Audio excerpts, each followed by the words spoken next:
بسم اللہ والصلاۃ والسلام علی رسول اللہ اما بعد۔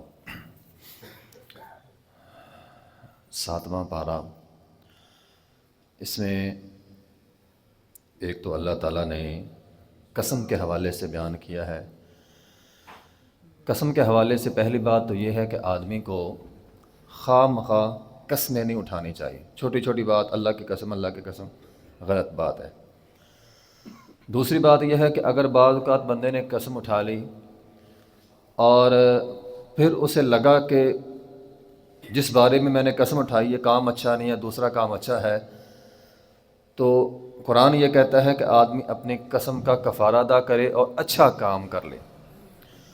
اپنی قسم کو نیکی کے راستے میں آڑ نہ بنائے، لو جی اب تو میں نے قسم کھا لی ہے، اب تو میں نے یہ کام کرنا نہیں۔ مثال کے طور پر ابوبکر صدیق رضی اللہ تعالیٰ عنہ نے مصطح بن اثاثہ کو کچھ مال دیتے تھے۔ مصطح بن اثاثہ سے ایک غلطی ہو گئی تو کہا اللہ کی قسم میں مال نہیں دوں گا۔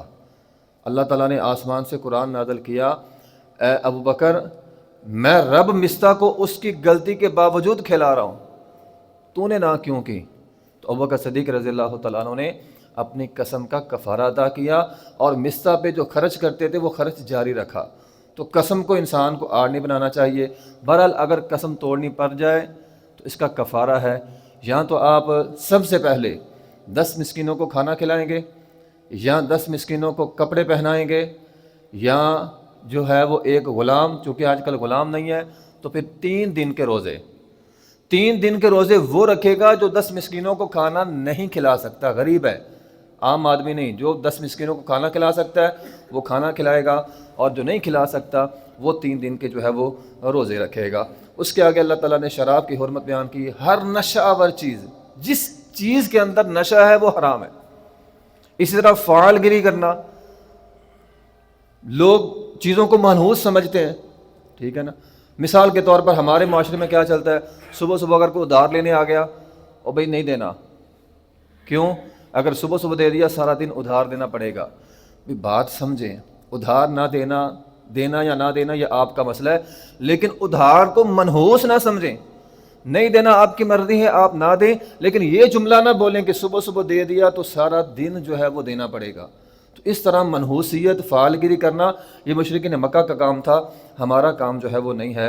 اگلے پارے کے اندر اللہ تعالیٰ نے ایک تو ذبح کے حوالے سے بیان کیا ہے، آپ کوئی بھی چیز ذبح کرتے ہیں بسم اللہ پڑھ کے ذبح کریں، اور آگے ایک بڑا اہم مسئلہ اللہ تعالیٰ نے ذبح کے حوالے سے بیان کیا ہے، جس جانور کو آپ ذبح کر لیتے ہیں وہ جانور سارا ہی آپ کے لیے حلال ہو گیا۔ ہمارے ہم بعض اوقات لوگ سمجھتے ہیں جانور کا یہ حصہ حرام ہوتا ہے، یہ حصہ حرام ہوتا ہے۔ فرمایا نہیں، یہودیوں پہ چربی حرام تھی لیکن انہوں نے چربی کھائی نہیں، چربی بیچ کر اس کی قیمت کھائی، اللہ ان پر لعنت کرے۔ مسلمانوں تم پر ذبح ہونے والے جانور کا کچھ بھی حرام نہیں ہے، ٹھیک ہے۔ تو جو جانور ہم ذبح کر لیں وہ جانور جو ہے وہ سارے کا سارا ہمارے لیے حلال ہے۔ آگے ایک اور مسئلہ ہے، آدم علیہ السلام اور ابلیس کا معاملہ۔ اللہ تعالیٰ نے ابلیس کو حکم دیا آدم کو سجدہ کر، انہوں نے سجدہ نہ کیا۔ اللہ تعالیٰ نے ابلیس کو مردود کہا۔ ابلیس نے 4 گناہ کیے، ایک گناہ نہیں کیا۔ ایک گناہ اس نے یہ کیا کہ اللہ تعالیٰ کا اس نے حکم جو ہے وہ نہیں مانا۔ دوسرا اس نے یہ کہا کہ ایک تو ہے نا نافرمانی ہو گئی، نافرمانی پہ اکڑ گیا، نادم ہونے کی بجائے تکبر کیا۔ نمبر 3 اس نے آدم علیہ السلام کو حقیر جانا، کہا میں سجدہ کیوں نہیں کرتا، خلقتہ من نار وخلقتہ من طین، تو نے مجھے آگ سے پیدا کیا ہے، آگ روشن ہوتی ہے، آدم کو مٹی سے پیدا کیا، مٹی تو نیچے رہ جاتی ہے، میں آدم سے بہتر ہوں، میں سجدہ نہیں کرتا۔ اس نے توجیحات بیان کی۔ دین کے معاملے میں خواہ مخواہ توجیحات بیان نہیں کرنی چاہیے، حجت بازی دین کے معاملے میں نہیں کرنی چاہیے۔ اللہ اس کے رسول کا حکم آ گیا، ہم آگے سے حجت بازی کر رہے ہیں۔ حجت بازی دین کے معاملے میں شیطان نے کی تھی، انسان کا کام نہیں ہے۔ اور پھر آگے چوتھا شیطان کا گناہ یہ تھا، اس نے کہا قال فبما اغویتنی، اے اللہ تو نے مجھے گمراہ کیا۔ کتنے مسلمان یہ جملہ بولتے ہیں، اللہ مجھے توفیق نہیں دیتا، نماز پڑھ لو جب اللہ توفیق دے گا، یعنی اللہ تجھے توفیق نہیں دے رہا۔ یہ جملہ شیطان نے بولا ہے، جو آج ہم مسلمان بولتے ہیں۔ اور محترم بھائیو بہت بھیانک جملہ ہے یہ، گویا اللہ تعالیٰ کی ذات پہ الزام ہے اللہ آپ کو توفیق نہیں دے رہا۔ اپنی بدعمالیوں پہ، اپنے گناہوں پہ الزام ہم اللہ پہ لگا رہے ہیں۔ شیطان نے کیا تھا یہ کام۔ اب دیکھیں، ایک غلطی شیطان سے ہوئی، اسی واقعے میں ایک غلطی آدم علیہ السلام سے ہوئی۔ شیطان سے غلطی ہو گئی، اس نے کیا کیا؟ غلطی کا ملبہ اللہ تعالیٰ پہ ڈال دیا، حجت بازی کی اور تکبر کیا۔ آدم علیہ السلام سے غلطی ہوئی، اللہ تعالیٰ نے کہا تھا درخت کا پھل نہیں کھانا، بات تو واقعہ تو لمبا ہے، مختصر یہ کہ درخت کا پھل کھا لیا، ٹھیک ہے۔ اب آدم علیہ السلام سے غلطی ہو گئی، لیکن کیا کیا انہوں نے؟ غلطی ہوئی، کہا اللہ میں بھول گیا، نادم ہوئے، پریشان ہوئے، توبہ کر لی۔ تو یہ انسان ہے، یہ انسان ہے۔ انسان سے غلطی ہو جائے، نادم ہو جائے، پریشان ہو جائے، اللہ تعالیٰ سے توبہ مانگ لے، اللہ تعالیٰ مقام بڑھا دیتا ہے۔ لیکن تکبر کرے، حجت بازی کرے اور ملبہ اپنی غلطی کا، ناکامی کا، کمی کوتاہی کا اللہ تعالیٰ کی ذات پہ ڈال دے، یہ بہت بڑا گناہ ہے۔ اور پھر اس سارے واقعے میں جو آخری سبق ہے وہ یہ ہے، شیطان نے آدم علیہ السلام سے غلطی کروائی انہیں ننگا کرنے کے لیے۔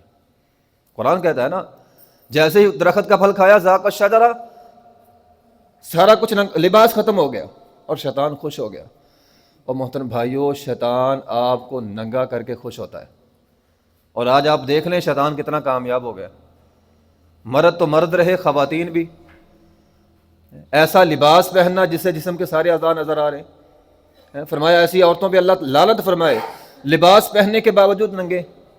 مرد حضرات بھی ایسا ٹائٹ پجامہ پہنتے ہیں جسم کے سارے اعضاء نظر آ رہے ہوتے ہیں، اور حیران کی بات ہے گھروں کے اندر پھر رہے ہوتے ہیں، جسم کے اعضاء بھی سارے نظر آ رہے ہیں، ستر سارا نظر آ رہا ہے، اور گھروں کے اندر ہے، معاشرے کے اندر چل پھر رہے ہیں۔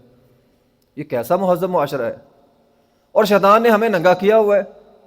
تو شیطان یہ چاہتا ہے کہ میں انسان کو ننگا کروں، اور غور کریں وہ کس حد تک کامیاب ہو گئے۔ تو محترم بھائیو، ہم مسلمان ہیں، ہم آدم کی اولاد ہیں، ہمیں ستر ڈھانپنے کا حکم ہے، مردوں کو بھی اور خواتین کو بھی۔ تو شیطان چاہتا ہے ہم ننگے ہوں، لیکن رحمان چاہتا ہے لباس التقوی، ہم تقوی کا لباس پہنیں، ایسا لباس جس سے ہمارا جسم، اعضاء جو ہیں وہ سارے ڈھک جائیں۔ وآخر دعوانا الحمدللہ رب العالمین۔